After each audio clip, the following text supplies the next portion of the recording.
শ্বশুরের যৌনাঙ্গ চেপে হত্যার অভিযোগে গ্রেপ্তার বৌমা। চাঞ্চল্য পুরাতন মালদায়।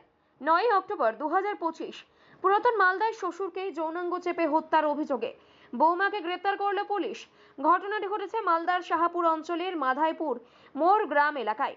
বৃহস্পতিবারের এই ঘটনাকে কেন্দ্র করে এলাকায় ব্যাপক চাঞ্চল্য ছড়িয়েছে। পুলিশ সূত্রে জানা গিয়েছে, পারিবারিক বিবাদের জেরে বচসার সময় সুলতানা বিবি নামে এক মহিলা তার শ্বশুর নূর শেখের হাতে কামড়ে দেয় এবং তার যৌনাঙ্গ চেপে ধরেন। এতে ঘটনাস্থলেই নূর শেখের মৃত্যু হয় বলে অভিযোগ। ঘটনার পরই পুলিশ অভিযুক্ত সুলতানা বিবিকে গ্রেপ্তার করে। শুক্রবার দুপুরে তাকে মালদা জেলা আদালতে পেশ করা হয়েছে। অন্যদিকে নিজের বিরুদ্ধে ওঠা অভিযোগ অস্বীকার করেছেন সুলতানা বিবি। তার দাবি, আমার শ্বশুর আমাকে মারতে আসছিলেন আত্মরক্ষার জন্য। আমি শুধু হাতে কামড় দিই। তার মৃত্যু হয়েছে হার্ট অ্যাটাকে। আমি কাউকে মারিনি। ঘটনার তদন্ত শুরু করেছে পুলিশ।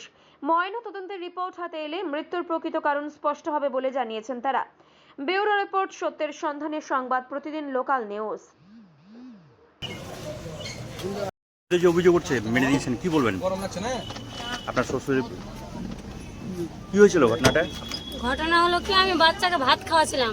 বাচ্চাকে ভাত খাওয়াইতে যে আমার শাশুড়ি ঝগড়া করছিল, গিনা ভাষাতে গাল দিছিল। গাল দেওয়ার শর্তেও আমার শ্বশুর নিন থেকে উঠে যে আমার টুটি চেপে ধরেছে। এ হলো গল্প। আর এটাই কথা কি, মিট কেসটা চালাছিল এক কথা, আর বলেছিল কি বাচ্চাটাকে কি তোরা কম মেরে ফেলে দিব টুটি চিপে বিষ খিলিয়ে, আর বলেছে কি তোকে তোকে বেশি মেরে ফেলবো। আর ওখানে দুটো মহিলা ছিল, ওরা মারা গেল কি করে? হার্ট অ্যাটাক ছিল, হার্ট অ্যাটাক ছিল, শ্বাসকষ্ট অসুখ ছিল, সুগার প্রেসার ছিল। তা আপনি কিছু করেননি? না, আমি শুধু কামড়াচ্ছি। এটাই আমার জানের হাইপোতে, আমার জীবন বাঁচানোর জন্য আমি কামড়াচ্ছি। আপনার নাম? আমার নাম সুলতানা খাতুন।